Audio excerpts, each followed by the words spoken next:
Welcome to Recipes for Seven Life. It's chicken wing season, and my friend Lina is here to give us some good tips and tricks on a good chicken wing. Okay. Lina, give us the rundown. So I would say, first of all, season your chicken. Salt, pepper, maybe even lemon pepper, maybe even a little bit of Mrs. Dash. Yeah. Season the chicken, but also season the flour that you're going to coat it in.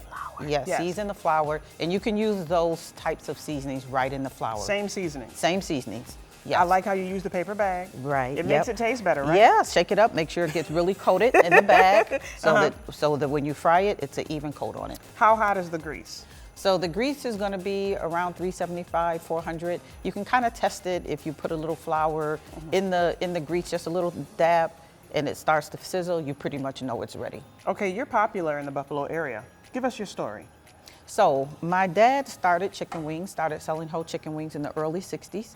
And so the original way wings were sold in Buffalo was the way you're going to experience it now. I can't He wait. had his own version of MUMBO sauce, and so this is his the original version of John Young's original MUMBO sauce. Yeah. So it's so good. Yeah. It's so good. And you have more than one variety, right? We do. We have the original, and we also have a spicy, which is the exact same recipe with Cajun added to it. So how does it feel using your dad's recipe after so much time? It feels really good that I'm able to put it back out on the market. It's great.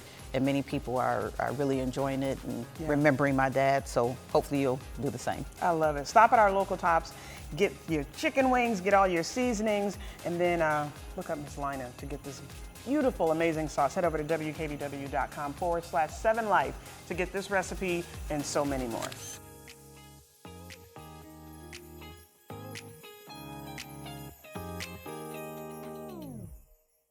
Recipes for Seven Life would like to thank Close Mentor.